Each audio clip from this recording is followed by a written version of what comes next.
আমিষপ্রিয় বাঙালিদের মাংস রান্না যদি না হয়ে থাকে তাহলে বুঝবে উৎসব এখনো বাকি আছে বন্ধু। পুজোর সবটুকু স্বাদ চেটে পুটে নিতে আজ আমরা রান্না করতে চলেছি কচি পাঁঠার ঝোল। সকলকে মহানবমীর শুভেচ্ছা জানিয়ে শুরু করব আজকের রান্না কচি পাঁঠার ঝোল, যার স্বাদ সবার মন ভালো করে দেয়।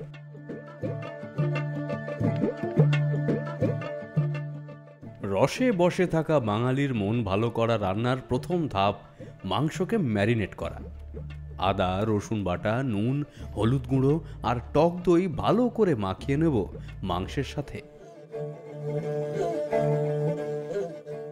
30 মিনিট সেটা ম্যারিনেট হতে দিয়ে বাকি কাজগুলো সারব।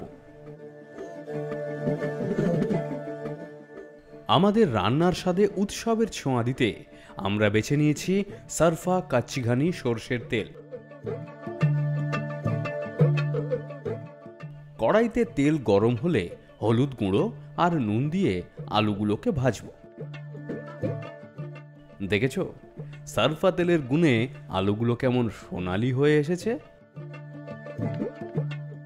এবার আলু তুলে নিয়ে গরম তেলে তেজপাতা, দারুচিনি, এলাচ, লবঙ্গ আর শুকনো লঙ্কার ফোড়ন দেব। পেঁয়াজ দিয়ে সেগুলো সোনালি করে ভাজা হয়ে গেলে টমেটো, আদা রসুন বাটা, হলুদ, লঙ্কা, ধনে আর জিরে গুঁড়ো দিয়ে বেশ করে কষাবো। তেল বেরোচ্ছে, তার মানে এখন কড়াইতে ম্যারিনেট করে মাংস দেওয়ার সময় হয়ে গেছে। মাংসটা বেশ করে কষো, এই 10-15 মিনিট ধরে, যতক্ষণ না সেই চিরাচরিত খয়েরি রংটা আসে। ব্যাস, কষানো শেষ। এবার ভাজা আলুর টুকরো আর গরম জল দিয়ে ভালো করে মিশিয়ে অল্প আঁচে 30-40 মিনিট রান্না করব, যাতে মাংস আর আলু ভালোভাবে সিদ্ধ হয়ে যায়। আর মাঝে মাঝে একটু একটু নেড়ে নেব। রান্না শেষের দিকে যা রং হচ্ছে না, উফ, শুধুমাত্র খাঁটি তেলে রান্না করলেই এমন রং আসে। এবার গরম মশলা গুঁড়ো ছড়িয়ে 5 মিনিট রাখব। ইচ্ছে হলে কুচনো ধনেপাতাও দেওয়া যায়।